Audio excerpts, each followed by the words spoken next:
In solo leveling, after finally entering the S-rank gate in Japan, Drippy Woo is surprised since a monster started laughing obnoxiously as it welcomes the Shadow Monarch. Drippy Woo is confused, asking himself if he was the boss, as it tells him to free him, saying that he knows what the rulers were planning, so he must inform the other monarchs. Rizzy Woo asks if those so-called rulers do this to him, which he responds saying they were trying to use him as a stepping stone to lay the groundwork for the real war that is to come. Drip Woo thinks to himself, saying that every time he's tried to get a beast with intelligence to explain its origin, they were unable to give him an answer, asking him who these rulers he spoke of are.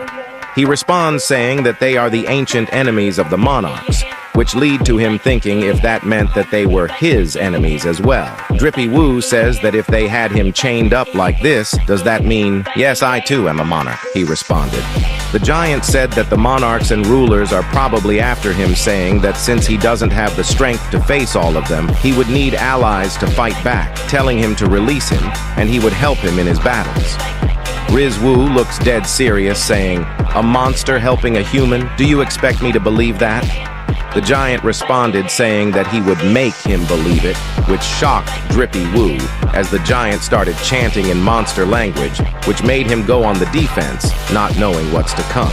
The system panel informs him that the King of Giants, monarch of the beginning Legia, had used the skill Oath of Faith, which if accepted, both the caster and acceptant wouldn't be able to lie to each other. Drippy Woo thinks long and hard if he should accept this suspicious spell, but ends up accepting it anyways, activating the skill. The King of Giants said it again, "Release me, and I shall help you." Drip Woo responded saying, "All right, I completely trust," but couldn't say another word, which Legia explained that that was the Oath of Faith, meaning it was impossible for him to lie. Rizzy Woo asks why he could communicate freely unlike other creatures.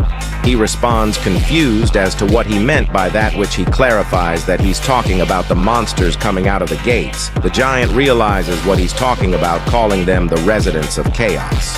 He responded saying he would ask him something instead. How could he consider that the residents of chaos are on the same level of comparison to a monarch that rules them? He then goes to explain that the monsters that come out of the gates, also known as residents of chaos, are all stragglers that have been captured by the rulers, and since they have been captured for an eternity, it's only normal for their consciousness to have been eroded. But he's a king unlike them, so he has maintained rationality, saying that he's been waiting all these countless years for the day he would finally be set free.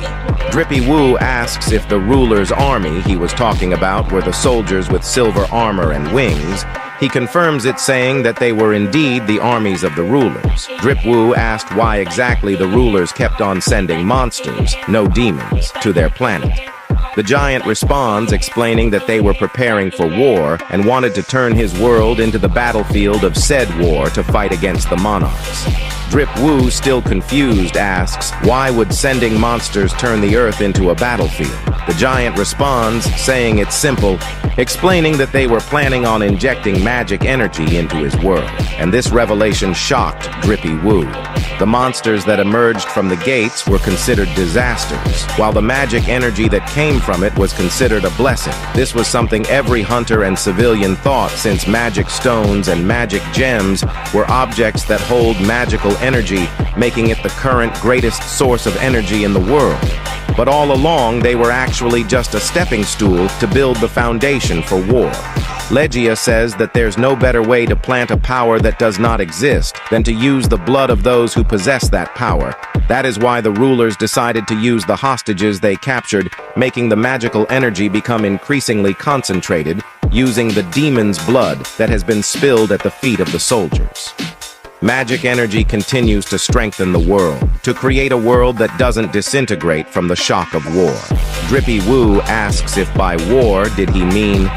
Legia confirms it, saying the rematch between the monarchs and the rulers would take place in his world, turning it into a burning hell, and it will happen sooner than he would have thought.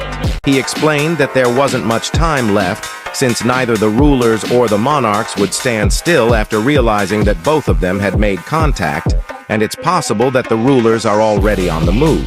Drizzy Woo asked why he kept trying to make it sound like they're after him, which the giant responded saying that he really didn't know anything after all, since the power he possesses is not truly his own, and even the fact that he can use that power means that the original Shadow Monarch had betrayed the rulers, meaning that he has become the enemy of both the rulers and monarchs alike.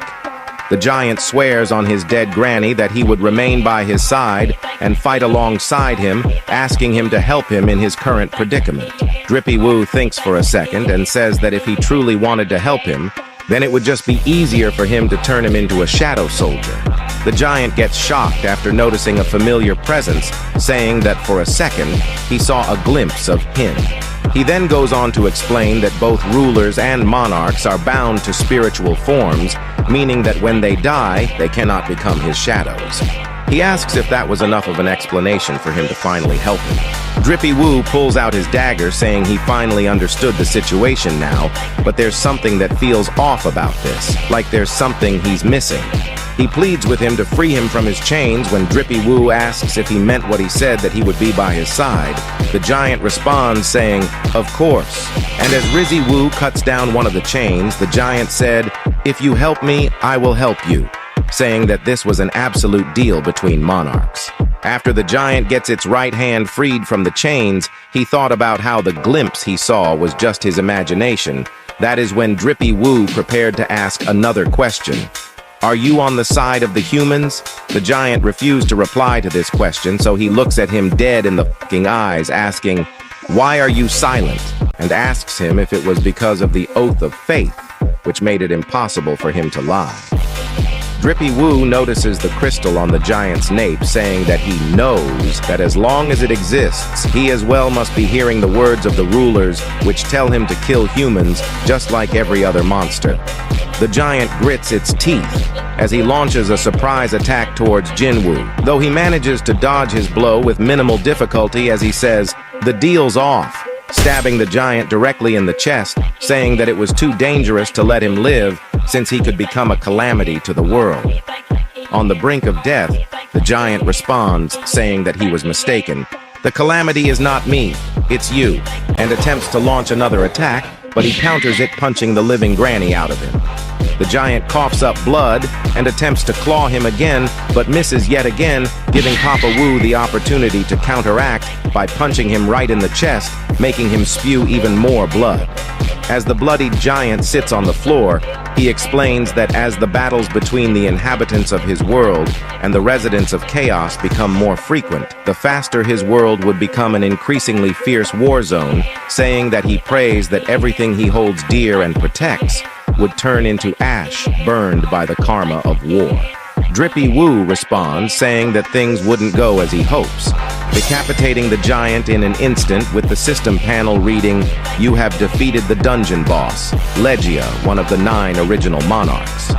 The system starts calculating his experience, saying that it might take some time since the amount he gained was enormous. Drippy Woo says it's a shame he didn't manage to get any shadow soldiers, but at least he'll take that as a souvenir. As the giant's body disappears, the system's XP calculation finishes, leveling him up 8 entire levels, now making him level 122. At the same time, in an estate in America, a helicopter lands as the national level hunter Christopher Reed says he wasn't expecting anyone today, welcoming both the vice director and Ms. Selner. The vice director says he has something very important to discuss with him, asking if he could tell everyone to leave. Christopher tells his assistant to not let anyone near his room until those 2 people leave, which she accepts his order like a good slave. Christopher asks what brought them here, and if it is about some S-rank gate that has appeared somewhere in the east, then he ain't going.